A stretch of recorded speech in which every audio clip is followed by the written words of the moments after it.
It's Friday and I am so excited because you know what? I always get excited on menu day because I think it's fun and it's exciting to try out new recipes.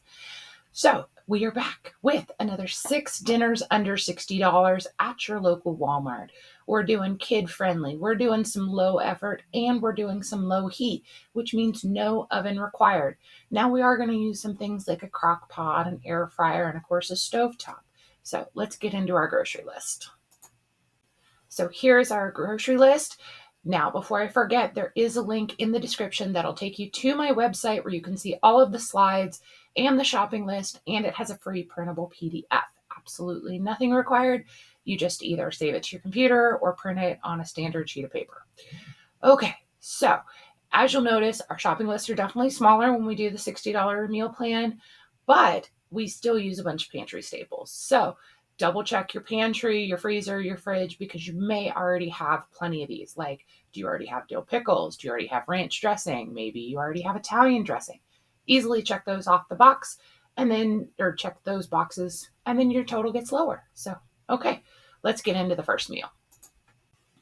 Now, I absolutely love a super simple, easy crock pot meal, and this one totally does it. But it's kind of fancy too. So we're going to do some crock pot bacon brown sugar chicken. And it's really, really that simple. We're just going to season the chicken. We're going to wrap it in bacon, and then we're going to cook it. Now, the side dish that we're going to do when it gets closer to dinner is very much kind of like a copycat or, the broccoli and cheese rice-a-roni. It's very much like that, except that instead of just using a little bit of broccoli, I like to really up it. And then that way it's kind of a combo of your starch and your veggie together. Now, it's very, very simple. And we're just going to do it with some plain white rice. We're going to cook that in some chicken broth. And then about halfway, we're going to go ahead and add our broccoli while it's frozen. I always use the cuts because I really want them to be smaller pieces. And sometimes the pieces get a little big, so I go ahead and just rough chop them again, put them in there. They'll steam with the rice. And then when the rice is about done, it still has a little bit of liquid, we're going to go ahead and add in our cheese because then it'll make it all very creamy and smooth. If you wait until you don't have any liquid left, the cheese just becomes more stringy, if you will. But anyway, it's a very, very good side dish. I make this dish with a ton of different variations. We're only going to use about half of this bag of broccoli cuts. So I just put a twist tie on it and put it back in the fridge. So next time I want to make this dish, I have it, or I can just add it into something else.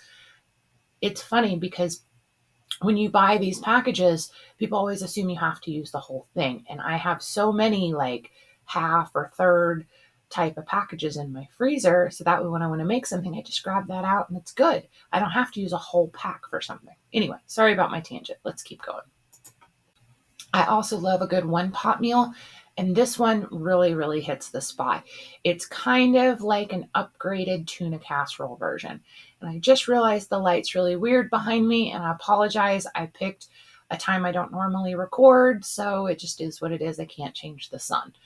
Okay, so now this one does use 1 can of tuna in olive oil, but you know what? If you're not a big fan of tuna, totally fine. You could easily sub this out with already cooked chicken. You could even use canned chicken.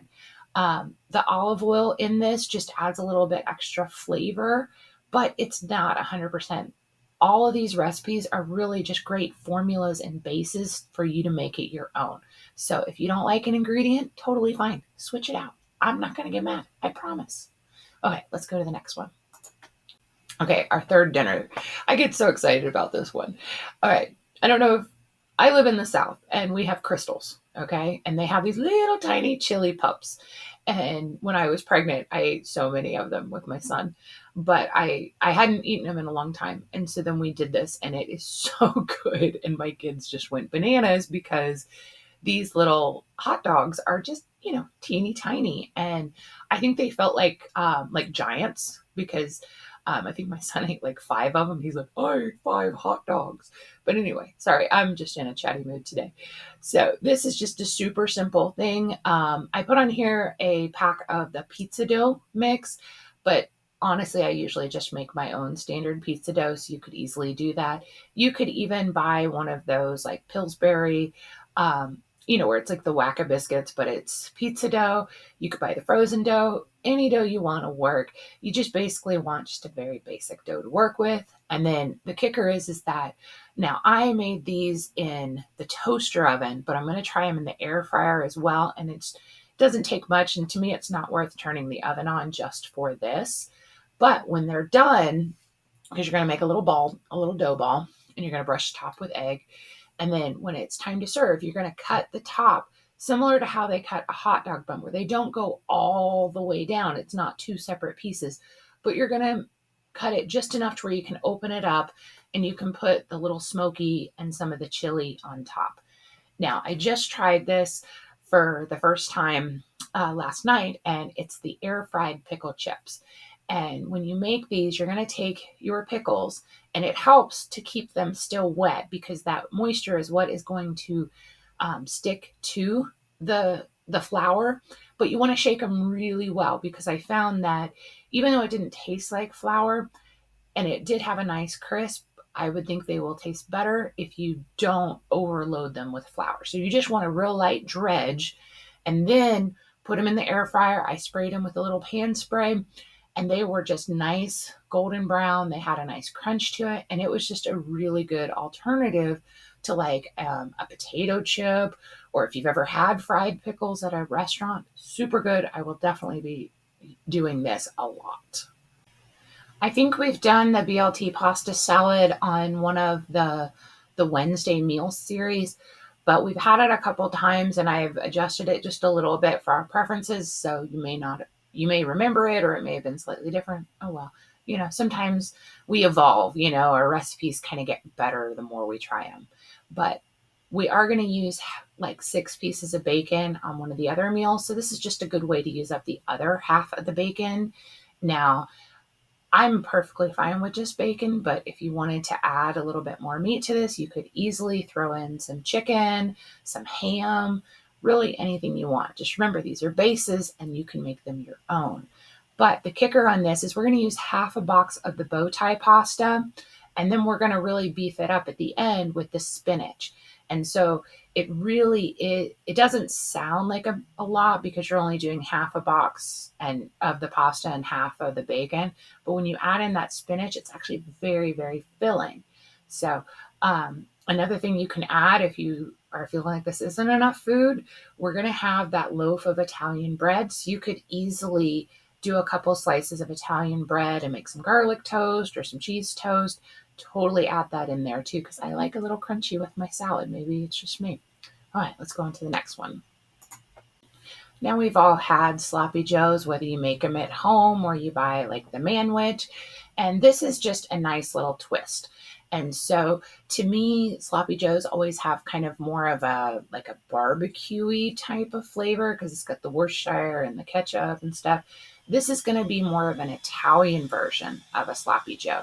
And to me, it comes off tasting like a very thick, chunky spaghetti sauce almost. And we like to do this kind of open face. So we're going to make our sauce, and then we're going to slice some of the Italian bread and we're going to layer it on top. And then if you want, we're going to have some Parmesan cheese. You can top it with that. And then we're just going to go simple with the side dishes. We've got a bag of frozen fries. They come in a ton of different varieties. And we're just going to do one of them steamable in the microwave bags of corn. I usually add a little butter and a little seasoning to the corn, but my kids will also eat it plain, so that's totally up to you. But this is one of those that you just make it in a skillet. Takes maybe 15-20 minutes, but then you have this super awesome comfort food with just a little bit of a twist. Now, I don't know if you remember, but my family, like my husband and I, absolutely love rice bowls. And this is part salad, part rice bowl. And basically, we're going to start with one of those Rice-A-Roni or whatever brand of the wild rice. It's like long grain and wild rice combined.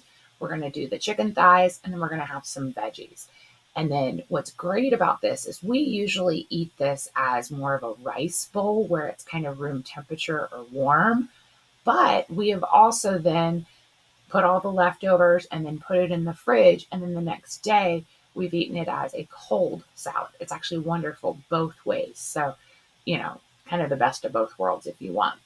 And then because once again, we're going to use up the end of that spinach, one box of rice doesn't sound like very much, but when you beef it up with that spinach, it's actually very, very filling. Um, the other thing too is that we're going to use some Italian dressing. And if you want, you could easily switch that out to like a vinaigrette. So don't feel locked into any of these. These are just giving you suggestions of what you could do.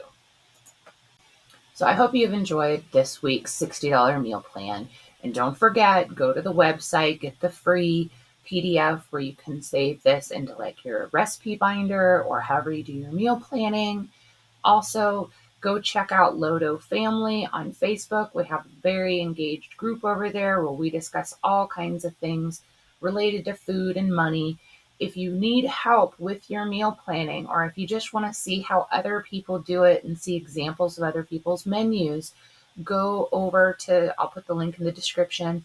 It's called Meal Planning for All. It is a Facebook group, and it is a safe space to come ask your questions if you get stuck, if you need help, or, it's just a great place to share ideas. So definitely do that.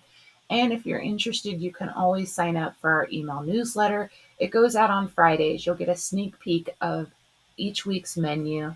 Plus, it has a couple links in there for different free printables and meal ideas that we do throughout the week. So it's a good recap of the week of Lodo Family. I hope you all have a wonderful rest of your week and are enjoying your summer. I'll see you next week. Bye.